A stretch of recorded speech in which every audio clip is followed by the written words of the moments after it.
Hi, I'm Alexandra Lloyd, a French Canadian who's called Birmingham, Alabama home since 2017.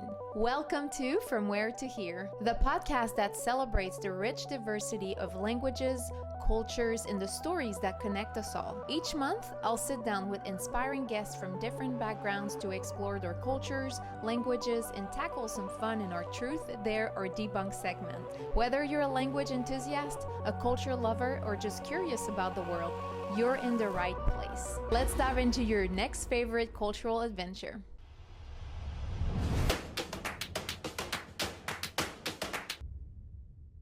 From Where to Here is independently produced by me, crafted with curiosity, culture, and a little bit of coffee. Welcome back to From Where to Here. Today, it's just me. I'm going to be sharing with you what it was like to move countries for love. We're going to touch on the K1 visa process and also how I have lost and found pieces of myself along the way. Are you ready? Let's start by talking about why I moved in the first place. I met my now husband Sam in vacation in the Cayman Islands, and that was in December of 2014. We were both vacationing. He was there because it was his first time outside of the country, and one of his best friend's family moved to the Cayman Islands from Birmingham, Alabama for work. And he happened to go during the holidays. It was his first time outside of the country.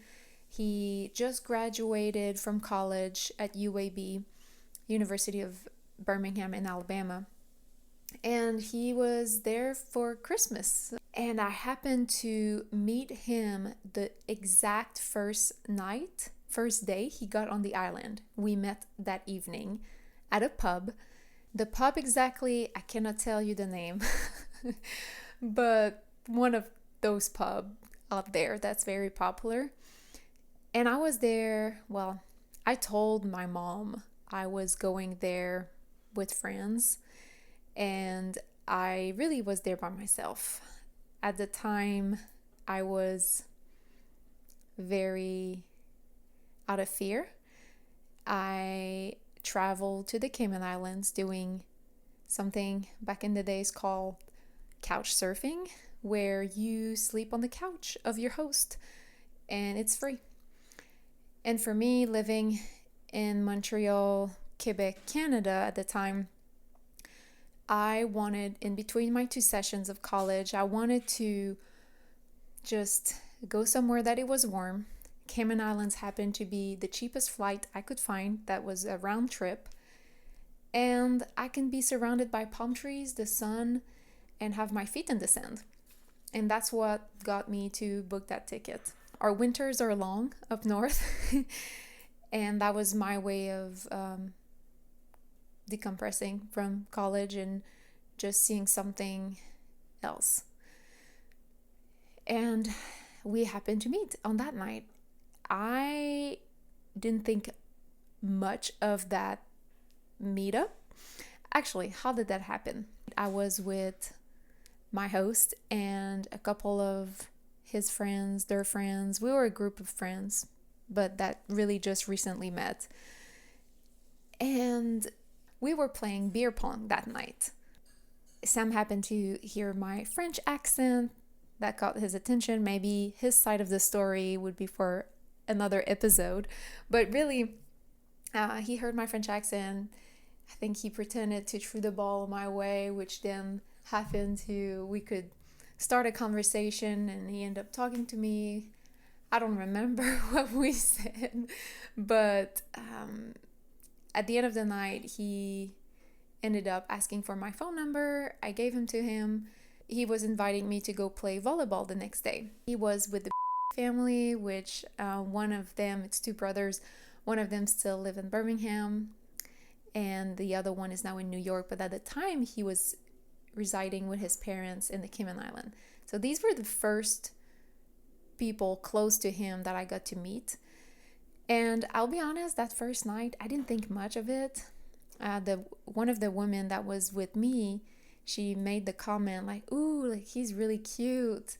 And I was like, no, yeah, like, I was kind of like, sure, but I didn't think much of it because meeting a cute guy doesn't, I don't know, to me, it wasn't enough. At least in that moment, it was like, yeah, sure, but, life goes on, kind of. I didn't think much of it until we met the day after. And this is when I had my moment because, and really, it wasn't how he looked, it wasn't how he talked to me. What really, really stood out that made me stop, made me pause and think in my head and kind of like being more curious about him was the way he talked to the people that I was with. And this person, his name is Ivan. Hi, Ivan, if you're listening. He was so respectful and he genuinely was interested in getting to know him, asking him questions. And I thought, wow, like this, he was kind of natural at this, honestly. Later, come to find out, he really is natural at making good first impressions. But also, that caught my attention. That really got my attention. From there, we spent as much time as we could for the next 10 remaining days that he was on the island. I was there for a month. He was there for about a week or 10 days. I got a little job with the water skis, and I remember he would bring me peanut butter jelly sandwiches at lunch, cut up in two, and we will eat together looking at the beach. That's one of the key moments I remember. And we would just have some great conversations. I think the full story, or maybe with his side of it, would be interesting. Let me know if you'd like to have him on the pod. At the end of the 10 so days, actually I journal every single day when I was there. And we met, obviously, so he was in my journaling. The last night before he was flying back, he invited me on a date. And I remember we were staying at an apartment. Well, okay, that was a condo or apartment of someone. I don't really remember. And I ended up borrowing shoes of a woman that wasn't there, but we were at her place. They were really cute and happened to be my size. So I got all dolled up and we had that nice sushi date and we made a cheers that night. We made the cheer that one day we will see each other, no matter if we had kids, if we have met someone else, if we're married, if whatever happens. Because we had such a strong connection, we wanted to remain in contact and we wanted to see each other again, thinking that we each live in a different country and there's absolutely no ways that we can see each other again aside of us committing to seeing each other again. Just one time, just to like, hey, let's make a cheer, because we didn't see anything else as being an option of like it didn't even cross my mind at the time that we could be married or that we could have a relationship or some type of relationship. So it's really interesting how just life happens. This is, in a nutshell, the story of how we met. I ended up staying more days, come back home, and then obviously you tell about your trip to your family and friends. My family and friends didn't react not bad, not well, just, you met a guy, okay, this guy. And it was just like, okay, cool, like she had a good time, she's gonna move on. And when Sam shared with his family, they thought, oh boy. And one thing that he did too is he really wanted to save my voice in a way. So he recorded me speaking French and saying a message to his family that he can play again. So I was speaking in English, obviously, for that, but you could hear my French accent just as a way to introduce me to his family, I guess. So that was cute. We ended up talking to each other every single day. We will FaceTime, text, And at some point, I was like, this is not going to work. I was still in college, wanted to party. I think I was in a different place in my life where it didn't feel right to do some sort of long distance relationship like that. And I didn't want it has been already a couple of weeks. I think it has been, so that was December, January 2014. And then about 3 months in, I believe, I told him, I was like, I think we should stop talking. I don't want to lose your time. I don't want to lose mine. Let's just take a break. At the same time, he told me about a trip to California that he was planning to go visit his uncles. I was trying to get an internship there, thinking, oh, maybe I can spend some more time with him while he's in California. It was really hard. I couldn't find an internship in California. He wasn't sure I would come, so he invited one of his buddies. Turns out I flew there, and we ended up being the three of us on the trip. That was a different friend, Micah, but at the time I used to call Mika, because Micah is not a common name for me in Canada. I've never heard that name before, and to me it was Mika because it's Micah, and in French you will read that as Mika. So Mika, that's how I would call him. At some point he left, and we really just picked it back where we left off our early relationship. We had a great time in California. We visited his uncle. They really treated us so well. We were welcome. We explored Yosemite with them, stayed at a nice hotel. We had like a honeymoon type of trip. It was really dreamy again. Very dreamy. After that trip, I told him, I said, well, I flew all the way from Montreal to California. Why don't you do the same and come back with me? Well, he booked the same flight that I already had for my return to Montreal. And he was supposed to stay for a week. He stayed for a month. He got to meet my friends, my family. And after that, we agreed that we will commit to seeing each other every 2 months. That was the maximum amount of time, because 5 months was way too long for us. We couldn't do it. Every 2 months he will fly or I will fly. Sometimes it was just for a weekend, 2 days. I remember that Halloween weekend. I could be extreme the way I do things, and I want to make sure everything was clean before he arrives and in order. I don't know why they clean up more than food. Maybe I cooked some food too. I can't remember. But I know I deep clean the apartment with me and the apartment I shared with roommates at the time. I think we're 3 girls, so 4 of us. And I was exhausted. By the time he arrived, I was exhausted and I fell asleep so early. And he was only there for 2 days barely. He was flying back the Monday morning and then heading straight to his work on the same Monday. And it was special. Every time we see each other, we would really connect. We will write letters to each other. Yes, paper letters that you take a pen and you write on paper and then you mail it. But also text messages was big, and FaceTime, obviously. And all this, how long did it last? Well, that continued until March of the following year. And I was in Orange Beach, Alabama, and this is when he proposed to me. So he had picked a ring. We had talked about it. We had talked about committing to each other, living in the same country. But I wasn't necessarily expecting that it would happen at that time or anything like that. Plus, I never wanted to be married. This is not something that I envisioned for myself. This is not something that I had an idea of what I wanted to look like, even. Some people dream about that day. It wasn't the case for me. For him, it was important because it was part of his culture to be married. And in my culture, we date and then we commit and we can start a life together, but there's no such thing as getting married. At least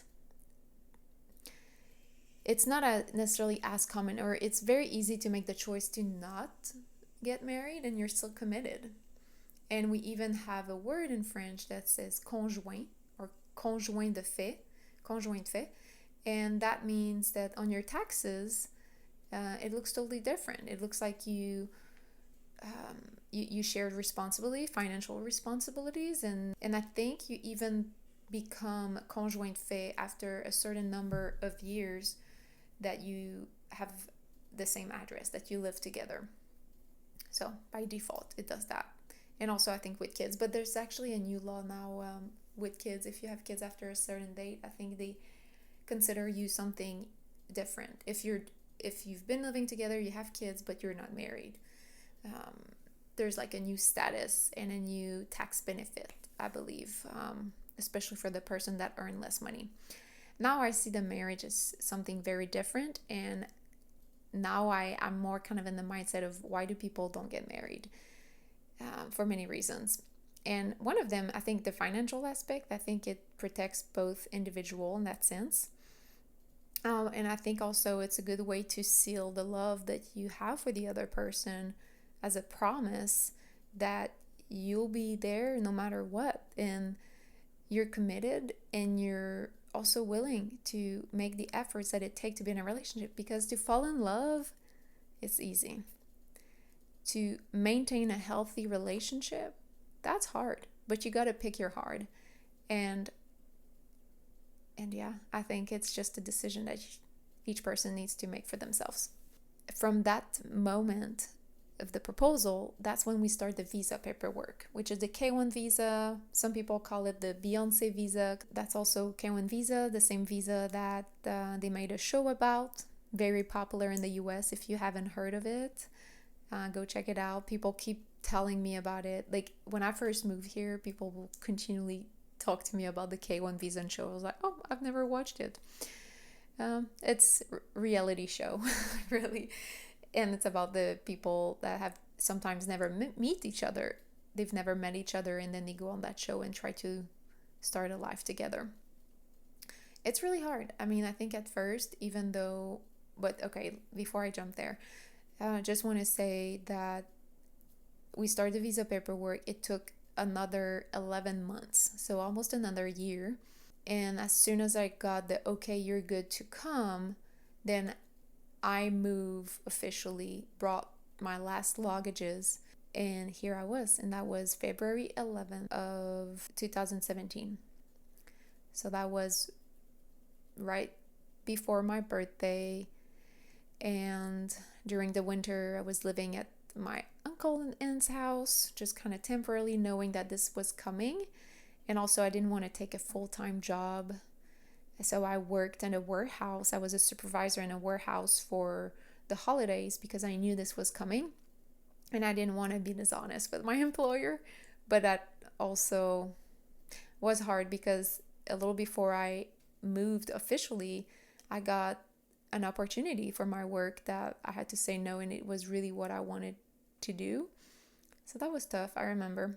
Let me take you to when I got out of the plane. I messaged Sam, I believe we talked, and he was like, hey, why don't we go to the courthouse right away? And we did.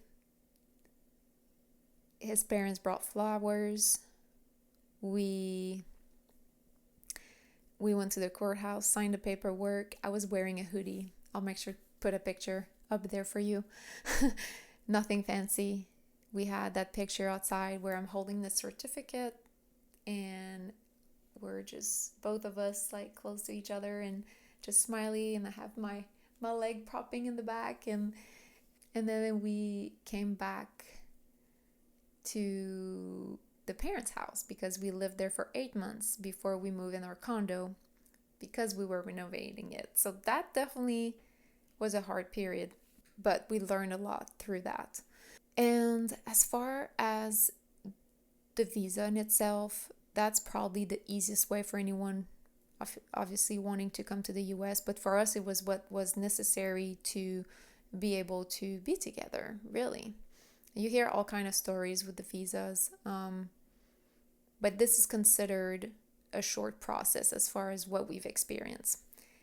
We had to get testimonials from friends and family. We had a binder that was like a good inch thick, if not more, of just forms, testimonials, pictures, music tickets, like concerts that we've been to, letters that we sent each other, screenshots that were printed of conversations by text message, emails that we sent each other. So you really need to build a case when you apply for that type of visa, and that's what we did. And Sam really took the lead with this. He solely hired a lawyer for an hour, and after that he's like, I'm gonna do it by myself. So he really took the lead on that, and he had to prove that he could support me financially. There's a couple of things that they check, bank account, and obviously you're not a criminal, things like that. So yeah, that was the first step for me to become a citizen, which now I am a citizen, recently got citizen.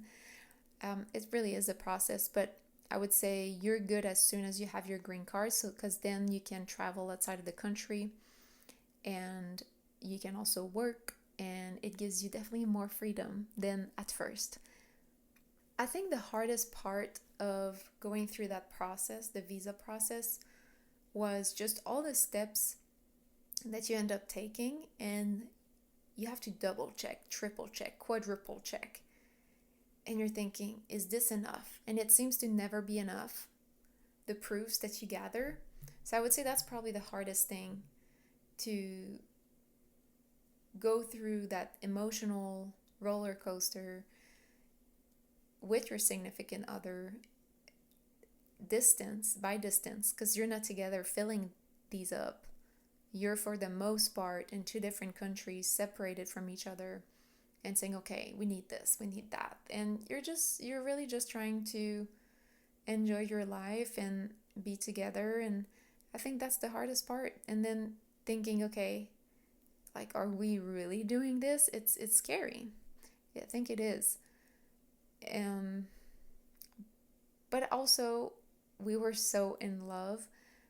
I don't think that I thought of everything that was involved as a roadblock. I think it's really more the emotional roller coaster that it puts you through by having to take all these steps and have these appointments. I also don't think it affected our relationship in a way that it was super positive or negative. It was really more putting us through some emotional roller coaster, at least on my end.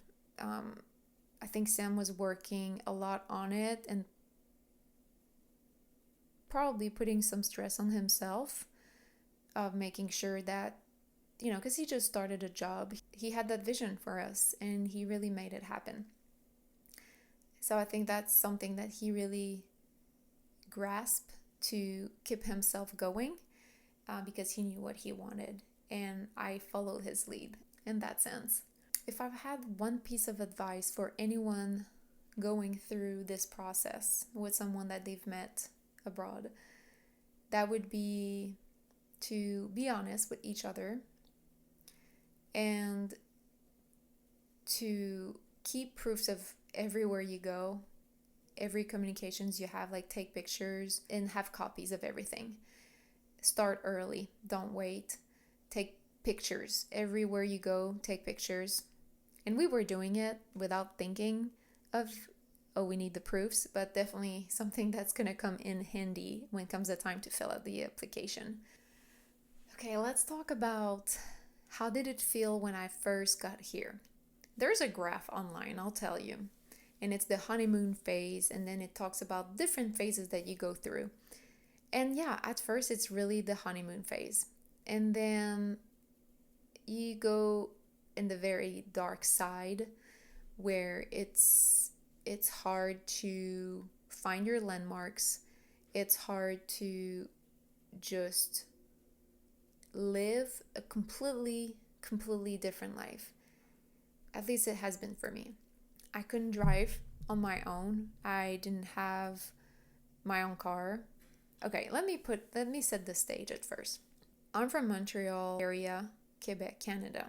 I've been very independent since the age of 13, and I'm also very independent by nature. I like to do my own things. I have a ton of interest. I like to get out. I'm more of an extrovert than an introvert, I would say. I live in a very dynamic city where there's always something to do, day, night, every day of the week. And I've had my group of friends. I had some family near me. I had Four Seasons, which is the part I probably don't miss, I'll be honest. But yeah, I've had a life. I built my network. I was starting a career. I just finished college. And then suddenly, I moved somewhere that I don't know anyone. I live at my in-laws' house with some in-laws that still are at home as well. So my brother-in-laws and sister-in-laws, we live in the basement. We have our own bathroom, thankfully, in a room. We live in boxes because what's the point of unboxing if we know we're going to move out eventually? So all the boxes that I shipped or the things that I brought little by little. Oh, by the way, if you decide to do that, be mindful about what you bring. The weirdest thing that I brought in my suitcase, they end up opening my suitcase and thinking back, that was the strangest thing. And I don't know why I did that. I brought hangers. Yes, hangers that you put clothes on. And the guy just like lift them and look. This type of search for your suitcase, they take you in the back and they open your suitcase in front of you. Because I got stopped a couple of times throughout that process because I was traveling with like 2-3 huge suitcases every time I was visiting, just as a way to pay less on the cost of bringing my belongings, moving my belongings. They thought that I would stay in the States, so they will always make sure I had a return date and that I have previously booked my ticket. So something else to be aware here. But yeah, it was a completely new life. So I obviously, like I said, didn't have my car. I didn't have a job. I couldn't really get a job. I didn't know anyone. It's just you start from scratch. The gas stations have different names. The grocery stores have different names. The coffee shops have different names. It's just you lose your landmarks. Everything that you grew up with for 20-something years suddenly doesn't look the same. And it's in a different language that you spoke your entire life. I grew up and spoke French my entire life. And then boom, it's only in English. Let me tell you something. It gets exhausting quick, especially early on. Now I don't get that same type of draining. Now I work in French. I speak in English. I do 90% of my life is in English now. If not 95. I mean, at home I speak English. At work I speak English. With my friends I speak English. With my in-laws I speak English. The only time I speak French is with the French community that I ended up kind of finding and bringing all together. And then Spanish here and there.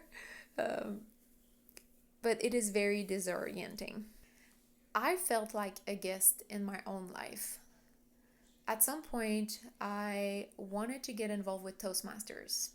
It's an organization that helps you with public speaking. And the reason was I got asked to be a president-elect for the American Marketing Association of Alabama, or Birmingham specifically. And when you become president-elect, the following year you become president. And that means you also speak in front of a crowd. And I was terrified by the idea of doing that. But also I like a good challenge. I thought, why not join an organization that can help me with my words, speaking, just in general, improving my English through public speaking. Because one of the exercises they do each time you have a meetup is you pick a card. I remember you'll pick a card, gives you a topic, and then for maybe 30 seconds you have to deliberately speak about that topic in front of an audience and say something that makes sense. And on the other side, you also had to practice a speech. So put together a speech. And the first one is an icebreaker. And I thought, what's a better idea? Having me read my icebreaker speech. Well, I'm gonna read that speech that I gave back in April of 2019. So if you think about it, that was a little over 2 years after I first moved. I'm actually addressing my speech kind of like if I'm addressing a letter to a close friend. So it goes like this. Dear Peach, it's been a while since we talked, and I'm sorry for not updating you. If you only knew what I went through trying to adapt to my new environment, I'm sure you would understand and forgive me. This is how it all began. I finally got the letter in the mail that allowed me to come to the US for good and be able to live with Sam. As soon as I got the news, I called him, booked my one-way ticket, Montreal, Birmingham, and packed my 2 enormous suitcases that will carry my last belongings.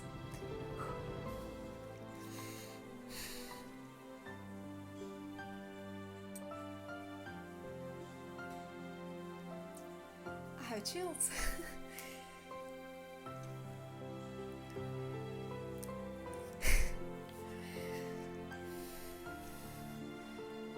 I was so excited for this new adventure of life.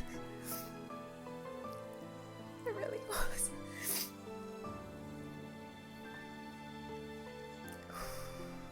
Wow, I wasn't expecting that. I think it's just taking me back because if I have to be honest, this is the hardest thing I've done in my life.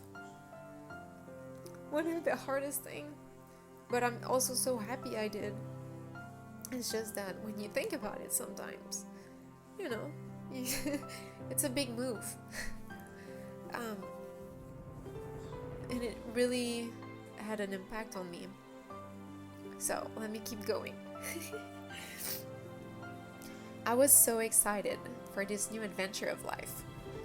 I didn't know exactly what to expect. No, I didn't. But I knew that I was making the right decision. And I was so happy to finally be at this stage in our relationship. I got off the plane and we went straight to the courthouse. We didn't lose any time. Sam forgot my ring on the way to the airport, and his parents had to go get it before meeting us there. It was probably because of stress. The wedding was short and sweet, but that's what we wanted. After dinner, with my new parents and my new husband, we came back to my in-laws' house, since we didn't have a home yet. We've been looking at apartments to rent because we didn't think buying a house would be the right choice for now. One day, I got a call from Sam. I could feel the excitement in his voice. He said that he was driving in Homewood and noticed a for sale sign in front of a condo. He sent me pictures and said that it was the perfect location, reasonable price, great investment, but we needed to do some work before moving in. What do you think my answer was? A straight no. I didn't want to do that. I didn't want to have to go through renovations when all my clothes were still in boxes, living in a small room. Mainly no, because it would take time. Too much time. Then I started thinking more about it. We were living in the in-laws' basement, and I wanted to have my own privacy. One night, we had a long conversation, sitting on the bed of his brother's truck, debating on buying this townhome or not. I remember it was dark at night. We could see the stars in the sky, and we just talked for so long. 2 weeks later, we had the key in hand and started renovating. We sanded the floors where there was wood and tiled in other areas. The sanding part was probably the worst. We had to rent the equipment, watch YouTube videos, and stayed up to 4 a.m. one night to finish sanding. During the day, I painted the walls. When you're on the first coat in the first room, it's kind of fun. When you're on the second coat, painting beige on beige, in the fourth room, Plus, it's 86 Fahrenheit, and the only air blowing at you is from an old fan that you really have to angle to feel a tiny breeze. It wasn't fun anymore. Back in the in-laws' house, it's still going. I don't have much to do. I watched a lot of Netflix series, and Orange is the New Black has been a new favorite since I find similarities between the blonde-haired woman and I. Both are stuck in jail and have limited access to real life. Because I haven't told you, but I also didn't have my own transportation. Can you imagine not even being able to take a bus ride and walk in the city like we used to do on nice summer days? I miss that, Peach. Speaking of jail, I need to tell you a dream I had back then. Sam and I were asleep in our bed, and when I opened my eyes in the dream, I looked around.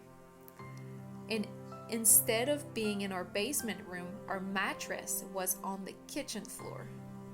All the family members were standing and staring at us. I remember I was pulling on my sheet to cover myself and couldn't say a word. Seriously, I love my husband's family and couldn't have adapted to my new life without them. All 6 of them contributed in their own way to help me acclimate. It's just sometimes you want your own space. After 8 months, the renovations were over, and we finally moved in. Yay! After all that wait, I'm released. One thing that I thought would help me connect with people was to get involved with a nonprofit, since I could do that without a work permit. I did some research to find organizations where I would fit in and ended up reaching out to the AMA, American Marketing Association of Birmingham. I started volunteering about a week later, and a couple of months after that, I joined the board. The president at the time was Gus, and he was a great mentor for me. During the luncheon of his last term, he put me on the spot and reminded everyone of how bad my English was when I first started. Why did I say that? Oh, I guess that the things you remember versus the things you don't. I volunteered as the VP of Sponsors. That was a year and a half ago, and since then I've grown our sponsors, met fascinating people, and got to like the city a little more than when I first came. One morning, the president and vice president of the AMA asked me to meet with them. They asked me if I would accept the president-elect's position for the upcoming year. I was shocked and had to think through it more. I was afraid of speaking in front of all these smart people at our monthly luncheons without blushing, because I do blush usually. Someone recommended I join Toastmasters to help me work through my fear and get comfortable with public speaking. I know it will take time and be hard, just like it was difficult to leave my birth country and start this new journey with the men of my life. Despite all the hurts and hustles, I've learned that nothing worth having in life comes easy. Wow. Takes me back. That was my icebreaker speech. There you have it.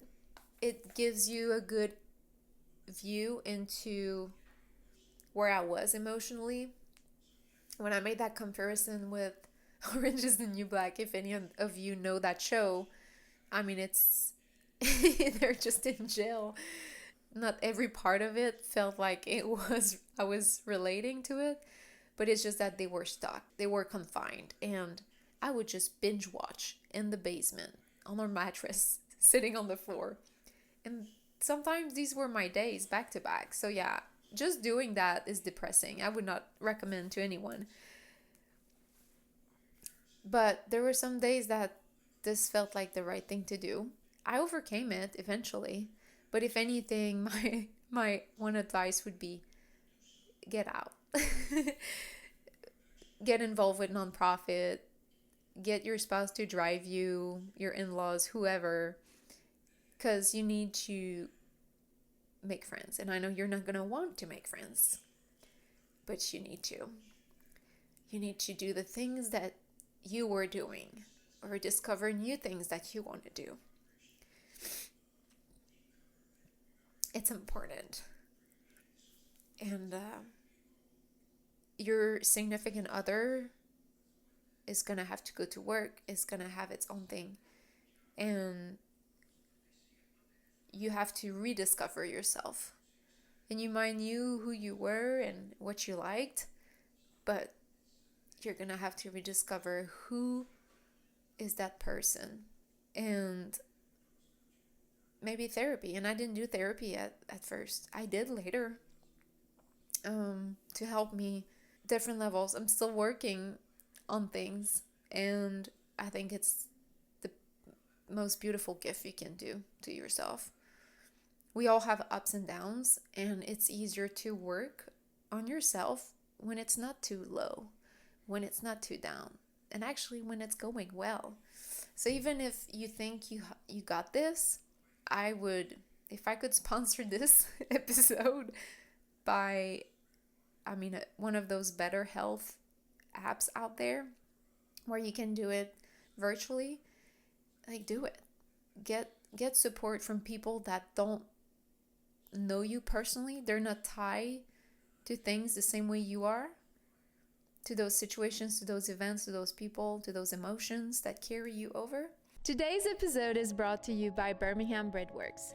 They've been serving up amazing sourdough bread, European-style pastries, pizzas, soups, sandwiches, all made from scratch since 2014.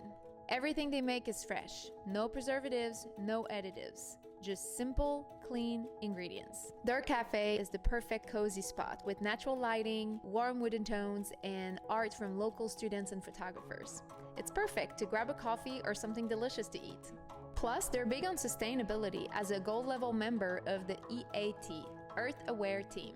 Stop by Birmingham Breadworks and taste the difference of fresh local food. Because that's a normal thing to experience emotional breakdowns. And you want to have all the support you need during that time. And along those lines, who helped me feel like grounded? My in-laws, as I mentioned, they were a tremendous help. And wow, I cannot think of a time that they were not there for me. We're really a tight family. We're knit tight. I guess that's the expression. So I'm very thankful for that. Also, the AMA community at the time, that was helpful for me to get involved that way. I also did nanny before I started my job at the agency, which was my first job in my field here in Birmingham. I worked at an agency. But prior to that, I worked as a nanny, and I loved every moment of it. I had a 3 and a 5 years old, a little girl, a little boy, and I would pick them up at later at school, but then earlier other activities too. I will bring them to, I'll go to gymnastics, to wrestling. Did they have pool at some point? Yeah, all kind of activities. We will go have lunch together. I'll take them to places to Let's Play, which is like an area where there's trampolines and all kind of things for kids to play. They were my best friends. It was so hard to leave them to go enter the big world, start my career for real. Also, at first I really didn't want to make friends. I think now, I've been able to make friends and connections and coworkers, just different people will come and go, some will stay. But it helped me feel grounded. It did. It really did. I think living in the condo at the time was also hard, even though it was our place, but we stayed there for a couple of years. We've recently have been living in a house, and oh my God, what a difference. The space, I think now both my husband and I, we work from home. So it's definitely allowing us to do our work, allows us to have more space, but also just in the kitchen. Like we stopped just hitting with our, what's that part of the body?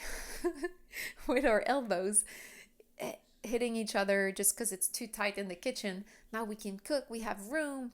Another thing that has made a tremendous difference is the noise level. We used to live on a very busy street, and now it's quiet. And the nature is beautiful. We have bunnies, rabbits that come visit us every morning, the deers, and even the bird population is huge. Another aspect that has changed and evolved is the way I speak and the way I think. Definitely, I'm kind of a sponge when it comes to languages. So I take everything you give me, especially from coworkers, like working. I used to work in an office, and a couple of previous employment or jobs that I've had, it's so easy to pick up on the different expressions. In the first year, I have learned so many expressions that I started an expression dictionary. Okay, one that I think I remember on top of my head is, oh, I'm afraid I'm not going to say it the way it's typically said. And I think also he was kind of messing up with me a little bit, but it's like, ain't no tang. Oh, that's it. Ain't no tang. What does that mean? I can't help you. I have to look at my dictionary. It's like, maybe there's no way. Ain't no thing. Oh, well. It's not something you hear often. It's just like once I say, oh, I have a list of expressions, then people start giving you a bunch of expression to add. And the fun thing too that I was doing is I will put the name of the person along with the context and what it means and the expression itself. So that was a lot of fun. When I first got here, I find speaking English exhausting, as I mentioned earlier. So it took a lot of energy. It's very draining. I think the aspect that was the most difficult for me was to express my emotions in English. So if Sam and I were having a conversation that was more personal, more, just a good conversation that I wanted to share how I felt, it was really hard for me. I couldn't do that very well. I think I was lacking the vocabulary and maybe the patience, and I found that very frustrating. Now it's fine. I can speak and express myself very well. In the moment, there's a critical moment I realized I was comfortable speaking English, and it's when so I send a lot of audio messages, I think to my friends locally, but also to my friends abroad and family. And I use all the platform. I mean, I use Facebook Messenger, I use WhatsApp, text message from like iPhones, and there are other ones I used in the past, but I guess these are the main.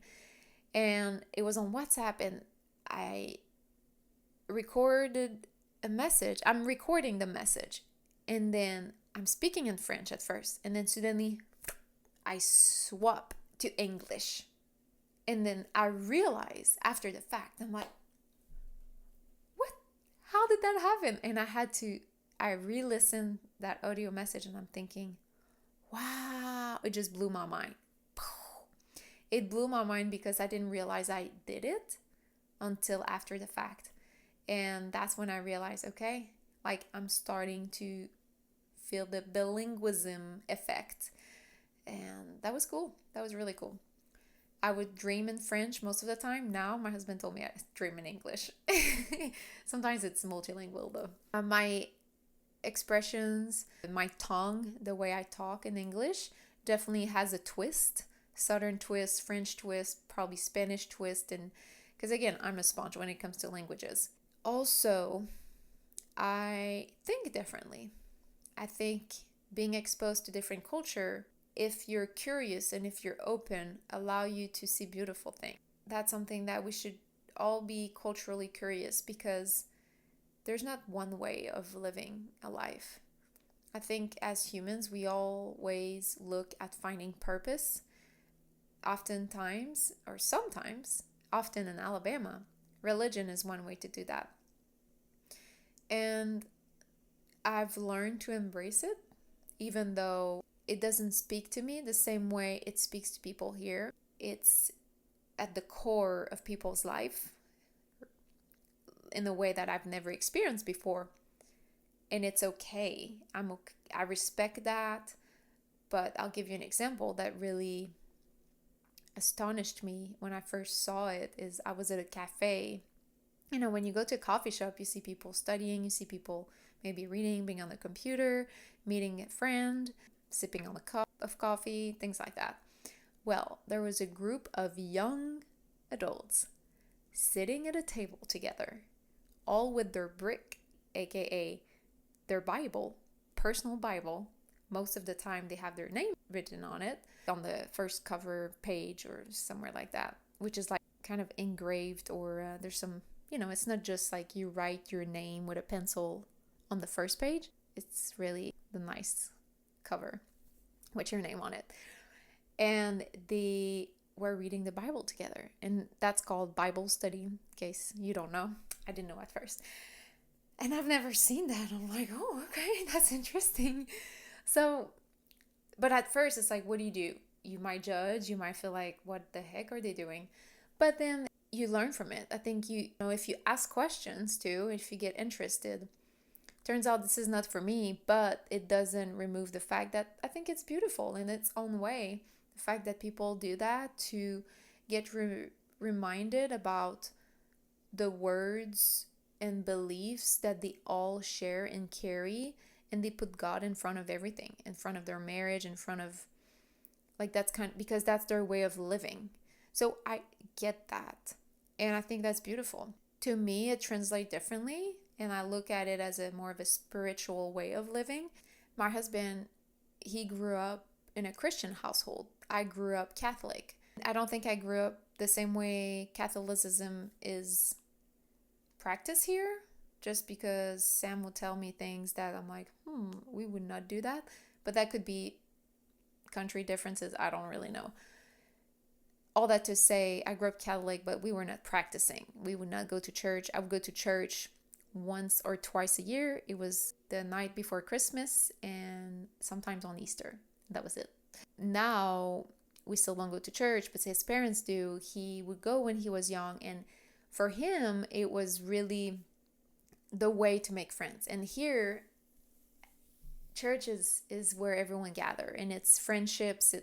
So it's very present. It's omnipresent in people's lives. I have friends that go to church every Sunday, and that's fine. We can still be friends, I think one thing that I've learned through this too is, obviously you see who your real friends are by moving abroad, because proximity is a factor that definitely shapes whether you end up being friends or keeping your friend if they're close to you. But when you go far, it does change things quite a bit. It could more easily. So it does require an additional effort, and you end up seeing who really are your good friends. And I have some good friends, and some that we just lost touch, and that's okay. If you're thinking of moving abroad, would I recommend you do it or not? Absolutely yes. I think early on especially is perfect because you're not settled in. If I have one advice for any teenagers that graduated from college and they're unsure about their career, take freaking a couple of years and travel the world. And I don't mean it in a way like don't take any responsibilities or get yourself in debt. No. Use money that you have. That's definitely the ideal scenario. Oh, that has changed in my life too. My relationship with money. We both come from nothing. Sam and I, we've built everything we have from the ground up. I think my relationship with money has evolved. I'm more of a spender. He's more of a saver. And it's often like that in a relationship. You have both. I think I understand the value of money much more. And yes, I still like to spend, but I'm really more mindful of it. And I think that's important, especially when you go into a relationship with someone, to be aligned financially, because that's one of the top causes for divorce, as most of you know. So you want to have these conversations early on, like what amount of debt, if you have debt, and how much money you spend on a monthly basis, and things like that. Definitely up for good conversations there. Would I recommend you moving abroad for love? 1,000%. It has been the most difficult experience of mine, but also the most rewarding. I'm just so proud of how far we've come along. And I'm proud of him, proud of me, I'm proud of us. It hasn't been easy. But oh my goodness. When I look back, I am just astonished. At first, it's not going to be you think a way in one way and the other person think the same. Sam and I were really on two opposite spectrum. He saw meeting me as something and I saw him as something as far as like how we relate to each other. I didn't want to be in a serious relationship with him. Neither did I want to get married. He made me want to be in a marriage. He made me want to have that life because I've never met a man like him before. I owe the people that have supported us along the way has made a difference. And the dad of his friend, I know he would message Sam early on a regular basis asking about us, how it's going with the French girl. And I think it really had an impact on us because times that were like, ugh, are we like on the right path? This is hard because it's hard to be far away from the person you love. And once you have those feelings involved, it's hard. It's hard because it requires a lot of patience. There's a lot of doubts that don't necessarily come from you, but from people that love you and care about you. And they don't want you to be hurt. They don't want you to think something and then something else happen. They think you might live in a fairy tale. It sounds like a fairy tale and I'm aware of it. And to be honest, sometimes I felt frustrated about it. It's like, don't idolize. Don't look at our relationship like it's the best thing in the world, because it's not. Because we have our own challenges. And now I think of it and I'm like, okay, that's fine. In the past, I would kind of tend to reduce the value of us, minimize what a relationship is, because we were put on a pedestal every time. Like we're the perfect couple. It's a romantic way of meeting someone, obviously. But it gives you also some type of status that I wasn't ready to own. And it's challenging, the perceptions of others. But it's okay. They can say what they want. They can look at you the way they want.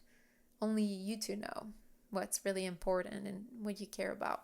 So have that North Star guide your decisions. So on that note, one more thing I want to say is, if there's one thing I think I wish someone would have told me, would be, it's a journey and it's going to take time for you to adjust to your new life, but also to your partner.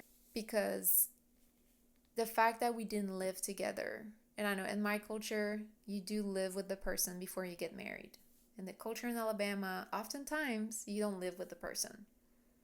That, my thoughts haven't changed. I do see a ton of value in really getting to know the person and living with the person before getting married. That's my personal opinion. One thing that I wish someone would have told me at first would be, don't try to keep it your way. Be open to forming a new way of doing things with your person. And that goes both ways. So what I mean by that is, you have a background. This person have a background, which naturally condition you to do things a certain way. There's a culture aspect on top of that. That's an additional layers. There's all these layers of, you have knowledge of certain things. You have culture, like that background, that relationship background, that family background. Expectations, that's another one. And what you two were when you met versus how you think it's going to be. There's all these things.